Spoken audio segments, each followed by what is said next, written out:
बेरमपुर मध्य प्रदेश की वादियों में बसा एक खूबसूरत गांव। लेकिन इस गांव में छिपे थे कुछ ऐसे भयानक रहस्य जिन्होंने उस सदी में निवास करने वाले साहसी लोगों के दिल में भी एक खौफ पैदा कर रखा था।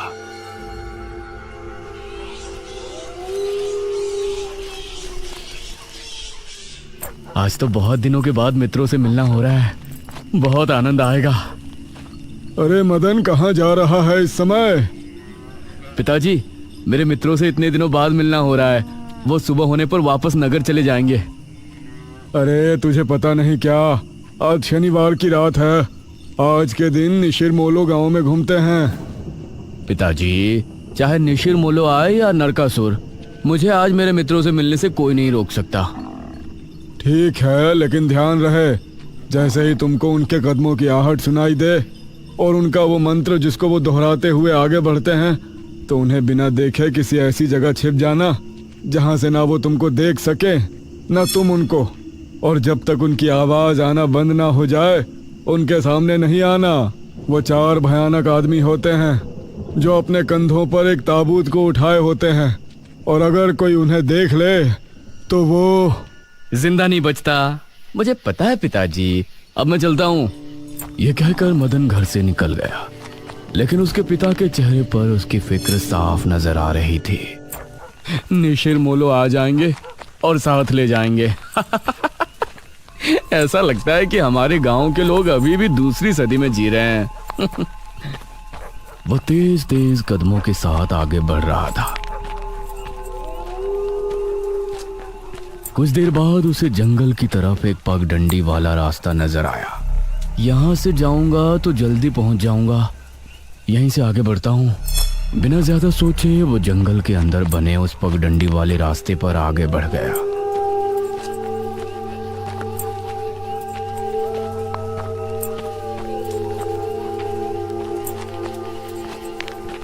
आज तो बहुत मजा आने वाला है, मिलकर खूब मदिरा पान भी करेंगे।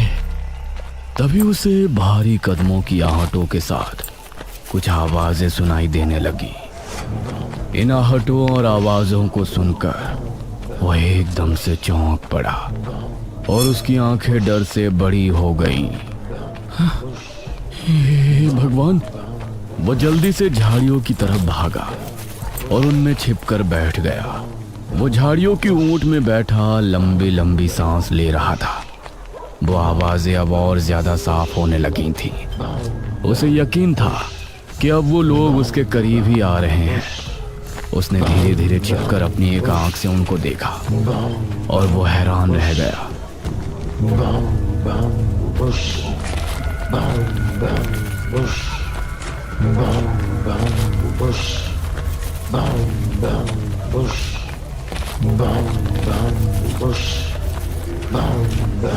हे भगवान, मैंने इन्हें देख लिया। हाँ। मदन पूरी तरह से झाड़ियों में छिप गया और कुछ देर अपनी सांस तक रोके वहां छिपा रहा। फिर उसने धीरे से झांक कर देखा तो अब वो लोग कहीं नजर नहीं आ रहे थे। लगता है चले गए। वो वहां से निकला और दोनों तरफ देखा तो वहां कोई नजर नहीं आया। शुक्र है भगवान, उसने एक कदम बढ़ाया ही था कि तभी उसे फिर से वही आवाजें अपने ठीक पीछे से सुनाई देने लगी। उसने एक झटके से पलटकर देखा तो वो चारों ताबूत वाले शख्स ठीक उसके पीछे खड़े थे।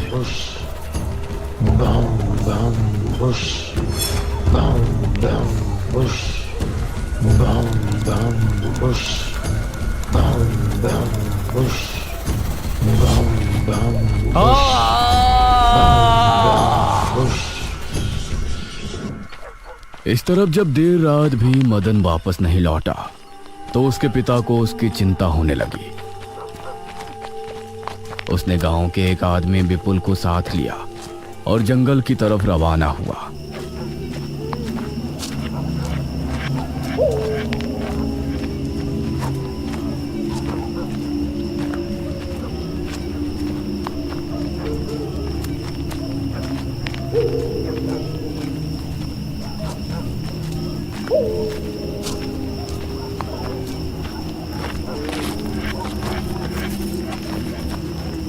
काफी देर बाद एक बरगद के पेड़ के पास जाकर उनके कदम रुक गए और आंखें खौफ से फट पड़ी। उन्होंने मदन को रहस्यमयी परिस्थिति में पाया।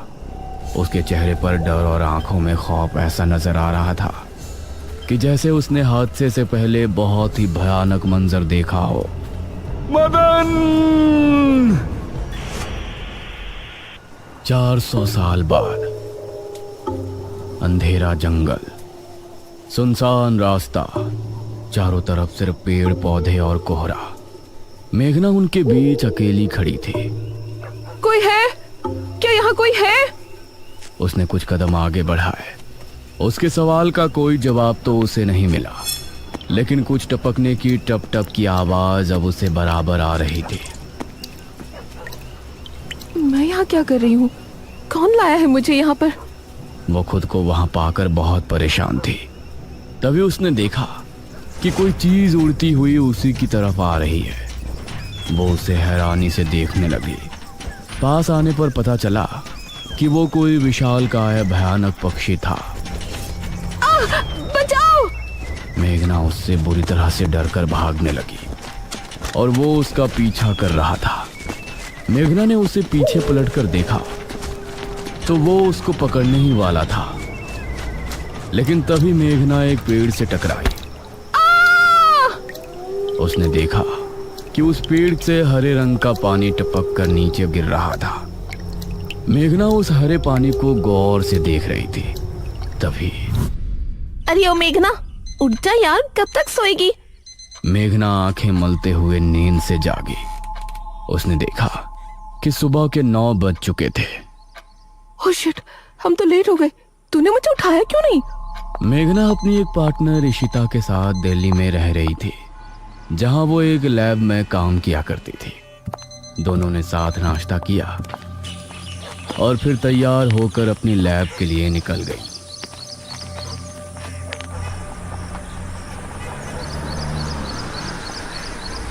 तेरा ऑमलेट खा खा कर मेरा पेट खराब हो चुका है। रोजाना कच्चा ही बनाकर दे देती है। शुक्र मना कि कच्चा भी खाने को मिल तो रहा है। तेरे भरोसे रहेंगे तो वो भी नहीं मिलने वाला। सोकर ही 9 बजे उठती है।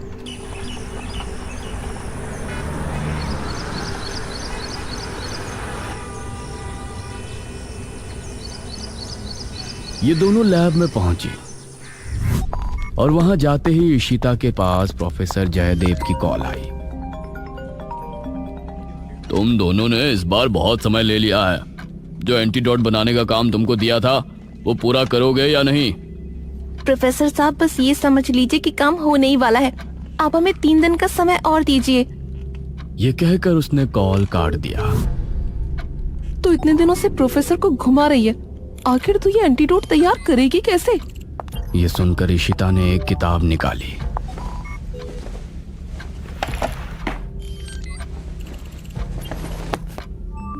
यार देख ये किताब, इसमें बहुत से ऐसे लिक्विड के बारे में लिखा है जिनकी कहानी पुरानी दंत कथाओं और लोक कथाओं से जुड़ी है।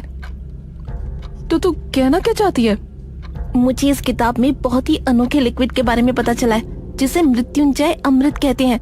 हम उस लिक्विड का टेस्ट करेंगे और अगर वो हमारे काम का निकला तो उसे यूज भी कर सकते हैं।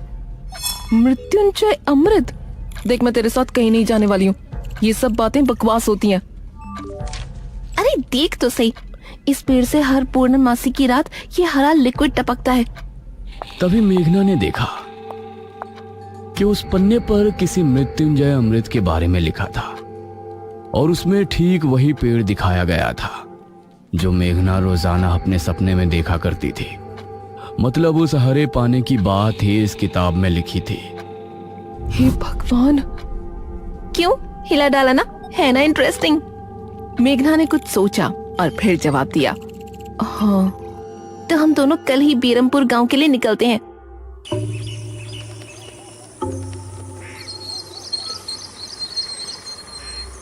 ये दोनों अगली सुबह ही बस से बेरमपुर के लिए निकल गई।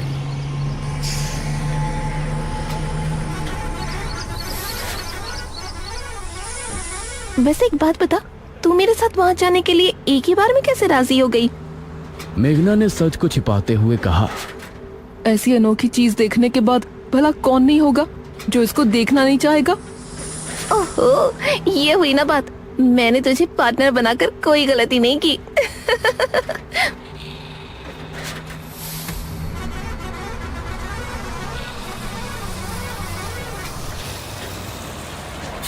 ये दोनों 5 घंटे के सफर के बाद एक जगह उतरी।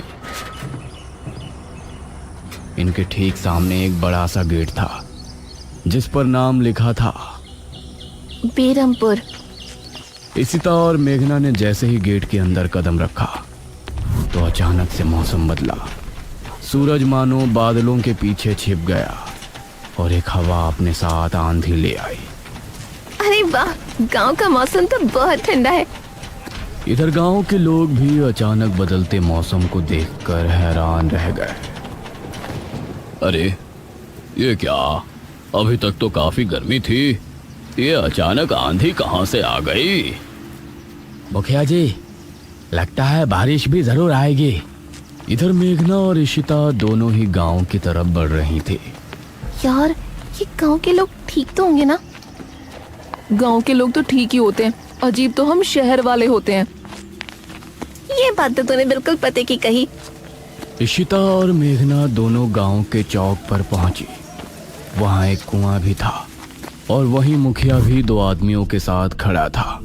अरे बच्चियों, तुम दोनों कौन हो? अब नमस्ते जी, मेरा नाम इशिता है और यह है मेरी दोस्त मेघना। अच्छा बेटा, वैसे हमारे गांव में किस वजह से आना हुआ? वो असल में वो अंकल, हम लोगों को अपनी स्टडी के लिए 5 गांवों के बारे में लिखना है, इसलिए हम लोग यहाँ आए हैं। इसके बाद और 4 गांवों में जाएंगे। ओह अच्छा, फिर तो ठीक है बच्चों, हम तुम्हारी जितनी हो सके उतनी मदद करेंगे। जी अंकल, क्या हमें यहाँ कुछ दिन के लिए रहने के लिए कोई घर मिलेगा किराए पर? अरे बच्चों, तुमको किराए की घर की क्या जरूरत है? तुम दोनों जब तक चाहो मेरे ही घर में रह सकती हो। ठकुराइन वैसे भी लड़कियों से बहुत प्यार करती है। जी शुक्रिया अंकल।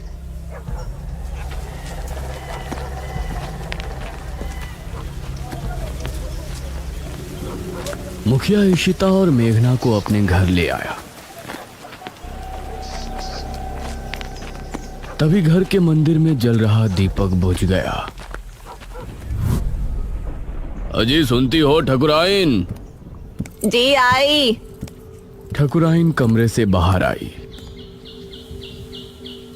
नमस्ते आंटी। नमस्ते बेटा। ओ जी, ये प्यारी प्यारी बच्चियां कौन है? ये दोनों शहर से अपनी पढ़ाई के सिलसिले में आई हैं। हमारे गांव के बारे में लिखना चाहती हैं। वो क्या होता है रे, वो रिसर्च करने आए हैं। तभी वहां पर एक और लड़का आया। क्या कहा? हमारे गांव पर रिसर्च? इशिता और मेघना ने उसे देखा। भला हमारे बेवकूफ गांव में आपको क्या मिल सकता है? ये सुनकर इशिता और मेघना हैरान रह गई। चुप करो अनुज, ऐसे कोई अपने गांव में बोलता है क्या? ये मेरा बेटा है अनुज। अनुज ने मेघा और इशिता की ओर देखा और उन्हें हाथ जोड़कर नमस्ते किया। नमस्ते। बेटा अनुज, जरा इन दोनों को वो खाली कमरा दिखा दो जो तुम्हारे कमरे के बराबर में है। ठीक है पिताजी। आओ देवियों। देवियों? अनुज कॉरिडोर से होते हुए उनको कमरा दिखाने ले जाने लगा। इसी समय गांव के मंदिर में बैठा पुजारी भगवान की आरती कर रहा था। तभी अचानक से दिया बुझ गया। ये संकेत तो ठीक नजर नहीं आ रहे। हे प्रभु, रक्षा करना। वैसे आप लोगों को रिसर्च करने के लिए यही गांव मिला था? अरे हम लोगों को 5 गांवों के बारे में लिखना है, तो इसीलिए जो भी गांव पास दिखा चले आए। इसके बाद और किसी गांव में जाएंगे। अच्छा, वैसे यहाँ कुछ ऐसा है जो कि रहस्यमय या ऐतिहासिक हो? हाँ है ना, एक राजमहल। राजमहल यहाँ? हाँ, 400 साल पहले जो यहाँ के राजा हुआ करते थे, उनका महल। वैसे अनुज, क्या तुम हमें उस महल में लेकर चलोगे? हाँ, तुम लोग जाना चाहोगी तो जरूर। तो ठीक है, रात को जब सब सो जाएंगे तो हमें वहाँ ले चलना। यह सुनकर मेघना इशिता को हैरानी से देखने लगी। रात के समय तुम लोग मजाक तो नहीं कर रहे? नहीं, हम तो चलने को तैयार हैं। तुम्हें डर लग रहा है तो बताओ। मेरा गांव है ये, मुझे क्यों डर लगेगा? ठीक है, ले चलूंगा, लेकिन पिताजी को और माँ को पता नहीं चलना चाहिए। ग्रेट। तो बताओ किस टाइम आ रहे हो? 12 बजे तक पिताजी और माँ दोनों सो जाएंगे। मैं उसी समय तुम लोगों को ले आऊंगा। हाँ सही है। ये कहकर अनुज ने उन्हें कमरे में छोड़ा और वहां से चला गया। ये क्या, हम तो उस मृत्युंजय अमृत के बारे में पता करने आए थे ना, अब हम ये राजमहल क्यों जा रहे हैं? अरे उसको सीधा पूछते तो उसे शक हो जाता ना। आज हम राजमहल चलते हैं और फिर कल उसे जंगल जाने को कहेंगे और वहाँ जाकर बातों ही बातों में उसे मृत्युंजय अमृत के बारे में पूछेंगे। ये सही है। इस तरफ गांव के लोग मौसम के बदलती ठंड से बहुत हैरान थे। पुजारी बार बार आसमान की तरफ देख रहा था, जहां उसे काला अंधेरा इधर उधर घूमता हुआ नजर आ रहा था। करीब 12 बजे जब मुखिया और उसकी पत्नी गहरी नींद में थे, तो अनुज कमरे से निकला। अरे लगता है आ गया। इशिता ने उठकर दरवाजा खोला। हाय अनुज। तुम लोग तैयार हो? हाँ चलो, हम तो रेडी हैं।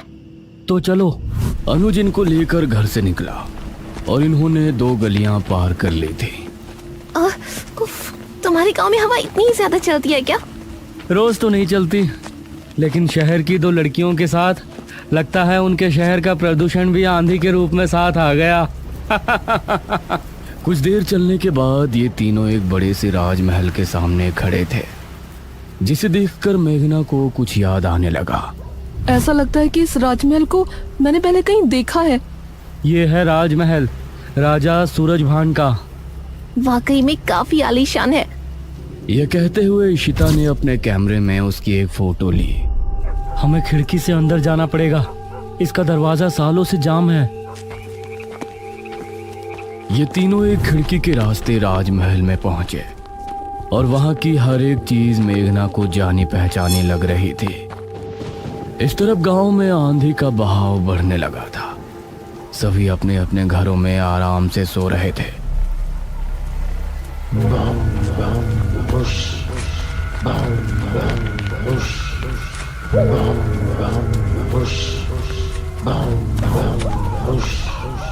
अरे ये आवाज तो निशिरमोलो। गांव के सभी लोगों के दिलों में खौफ उतर आया। उसी समय मुखिया के कमरे में गांव का पुजारी हड़बड़ाता हुआ पहुंचा।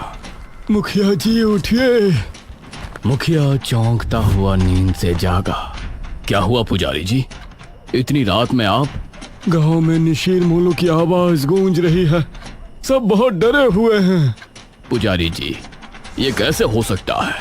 निशीर मोलो यहाँ कैसे आ सकते हैं? वो तो कई सालों पहले सो गए थे। जरूर कुछ ऐसा हुआ है जिससे वो जाग उठे थे। हमारा मन बहुत विचलित हो रहा है। गांव के सभी लोग अपने अपने घरों में जाग चुके थे और डरे बैठे थे। यह आवाज सभी के दिलों में खौफ पैदा कर रही थी।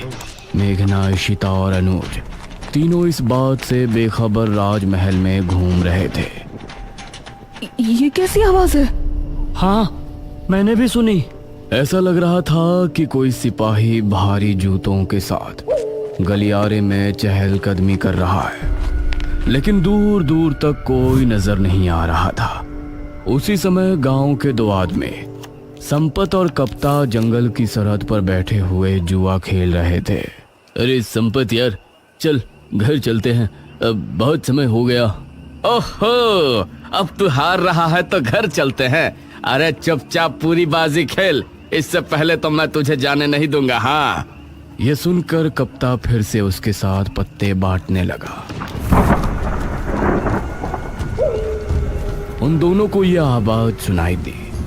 तेज आंधी की हवाओं में उनकी आंखें बहुत मुश्किल से खुल रही थी। उन दोनों ने देखा कि सामने से 4 आदमी अपने कंधों पर एक ताबूत उठाए मंत्र पढ़ते हुए चले आ रहे हैं। संपत और कप्ता इससे पहले कुछ करते, वो चारों आकर उनके सामने रुक गए। हवा का रुख थोड़ा कम हुआ। वो चारों अपनी लाल चमकती आंखों से संपत और कप्ता को घूर रहे थे। इधर इशिता, मेघना और अनुज को एक दरवाजा खुलने की तेज आवाज सुनाई दी और वो चौंक पड़े। न जाने उस दरवाजे से कौन निकला, जिसको देखकर ये तीनों चौंक पड़े। वहीं संपत और कप्ता के सामने खड़े वो चारों शख्स जो कि निशूर मोलो थे, उनके कंधों पर रखा ताबूत खुल गया और उसके खुलते ही संपत और कप्ता की चीख पूरे गांव के लोगों ने सुनी, जिसे सुनकर सभी गांव के लोग डर गए। ये किसकी चीख थी जी? निशिर मोलो, ये चीख किसी अनहोनी की संकेत थी। निशिर मोलो आखिर कौन है? क्या है मृत्युंजय अमृत? और क्या संबंध है मेघना का इन सब से? इन सभी सवालों के जवाब जानने के लिए हमारे साथ जुड़े रहिए इस कहानी के अगले भाग में भी।